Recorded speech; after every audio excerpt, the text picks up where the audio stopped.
All matters pending in the court that sought to stop the inauguration of Tinubu have all come and gone, and none failed to stop him. The only surviving one is the Presidential Election Petition Tribunal. Of course, this court is a constitutional one. They are responsible for hearing election disputes from the presidential election. And as you are aware, the main hearing will start on Tuesday, 30th May 2023. Now, let's see how the recent Supreme Court judgment that dismissed the double nomination of Shettima brought by the PDP will affect Peter Obi and the Labour Party's petition. Shettima's double nomination is actually one of the prayers of Peter Obi and the Labour Party. Their party is not dependent on the disqualification of Tinubu as many will want people to believe. It's just a part of it. When one goes to court, especially an election tribunal, you are allowed to seek as many reliefs as possible. This is because the court can never grant a relief that a plaintiff did not seek. The judges can't overreach themselves in a matter. If they ever do, it will mean that they are biased. So a plaintiff must cover all areas that relate to his case and seek reliefs based on that, so that any one of them that the court grants in their favor, the reliefs sought will equally be approved by the court. So the more the reliefs a plaintiff seeks in the court, the higher the chances of him winning. This is not to say that Peter Obi's petition is not seeking to prove that he won the election. In fact, this is the main matter. If they do not have evidence that he won the election, they wouldn't have filed a petition at the election tribunal at all. All the other prayers are just additions that anyone will naturally include in his petition. Now to the Supreme Court judgment and how it will affect Peter Obi's petition. The Supreme Court said that the PDP had no locus standi to bring the case to court. The Supreme Court said this because the Electoral Act 2022 prohibits a non-party member from bringing issues that relate to nominations, party primaries, and others in court. That's why they use the word interloper in describing the PDP. The only time a non-party member can bring these such matters to court is after the election, and that person must definitely be a participant in the said election. These are among many amendments that the lawmakers made to the 2010 Electoral Act. Before the amendments, anyone could bring anything, wasting the court's time, so they had to amend and remove all the clauses. Does it mean that the inclusion of Shettima's double nomination in Peter Obi's petition is now dead on arrival? It's not straightforward, but the Supreme Court did not stop at saying that the PDP had no locus standi.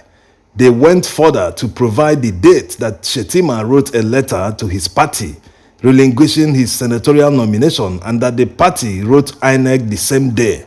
So while Peter Obi can be said to have locus standi to bring the matter to court, the fact that the Supreme Court answered the question surrounding double nomination that Shettima had renders this prayer ineffective.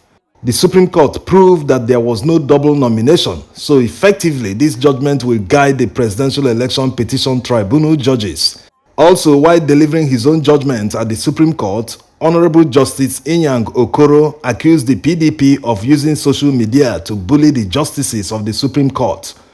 While people are free to express their opinions anywhere, going personal on the judges won't help anyone. Rather, it might even backfire. Anyway, this is what you get when the country isn't working. There are so many frustration, and recent happenings and judgments delivered by the courts have made many people to lose faith in the judiciary. In fact, as time goes on, the trust level keeps plunging. Until the courts stop delivering judgment based on technicality, the people will never take them seriously. And if they don't take them seriously, they can never respect them. When the law says that no one must participate in two primary elections in an election season, and the Supreme Court, which their judgment shapes our policy, rules in favor of someone who did not participate in a senatorial primary election as the winner of the said election, what kind of magic is that? And the worst part is that the two lower courts upheld the Electoral Act and the Supreme Court found a way to upturn their decision. Also, one of the beneficiaries of the judgment is now the front runner to be the Senate president. When Nigerians see judgments like this coming from the Supreme Court, their faith in the judiciary keeps going down. People in leadership positions should always avoid controversial matters that affect people's trust in government. When people believe that they can never get justice in Nigeria because they don't have money, they won't bother seeking redress in court. They will rather take the law in their own hands. The judiciary needs to realize that the more people have confidence in them, the more people will seek redress in court. The more the increase in court activities, which ultimately translates to more revenue, which will enable them to be financially independent and not relying on the executive branch for funding. It can enable them to fully exercise their powers without trying to please anyone. They can also increase the salaries and benefits of all judicial workers so that they will never rely on tips and bribes from others in order to do their jobs. Another thing to watch out for when the Presidential Election Petition Tribunal resumes hearing on Tuesday, 30th May 2023, is how Tinubu's legal team will defend him. Although the Labour Party legal team are aware of this, but many people didn't pay attention. Tinubu and the federal government actually responded to the now-dismissed application at the Federal High Court in Abuja that was brought by Abuja registered voters. That application sought to stop the inauguration of Tinubu. In their laughable response, they begged the court not to stop the inauguration because it will cause a constitutional crisis. This is not true. Even if the court stopped its inauguration, there is a constitutional provision on what should happen. The Constitution provides for who will take over power. Let's not get into details so as not to derail from their responses. We've already made a video about this particular scenario in case it plays out. So you can watch the video to find out. The video link will be at the end of this video. They also asked the court not to stop the inauguration because of the foreign presidents and dignitaries that will be coming for the swearing-in ceremony. How does the arrival of foreign dignitaries have anything to do with the legality of the inauguration? Also, they talked about jurisdiction, which of course the court accepted. In summary, they made no attempt to respond to the issues raised by the applicants. They were only looking for technical loopholes to convince the judge. This is exactly what will play out at the Presidential Election Petitions Tribunal. Because the evidence is so overwhelming, in trying to hide the evidence, INEC is already in contempt of court, which in the eyes of the law, they've already shown guilt by withholding evidence. If the representatives of INEC honestly want the court to believe that the presidential election results they called were the true votes cast by Nigerian voters on election day, why not provide the evidence? This is the main issue. Based on this alone, it is advantage to Labour Party.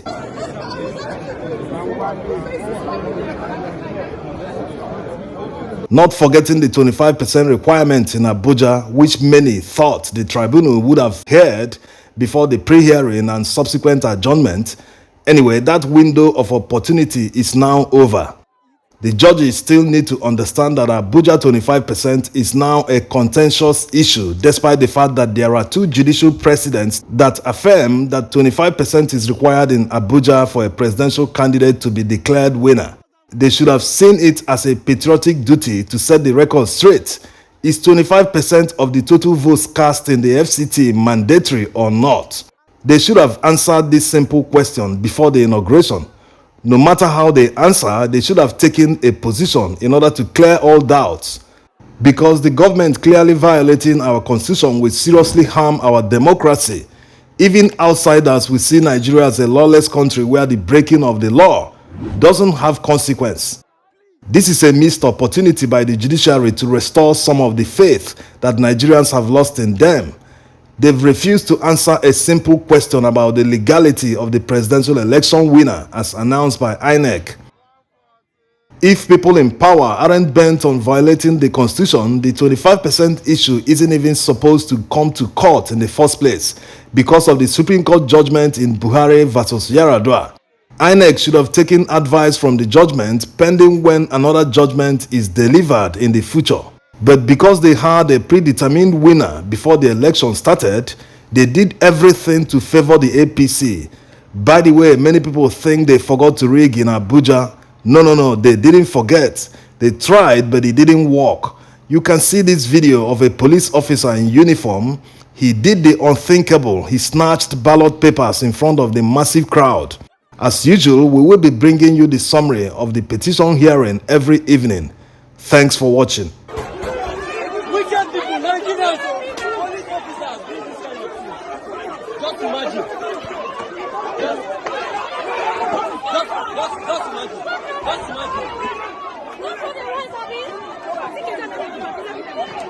What the hell is this rubbish?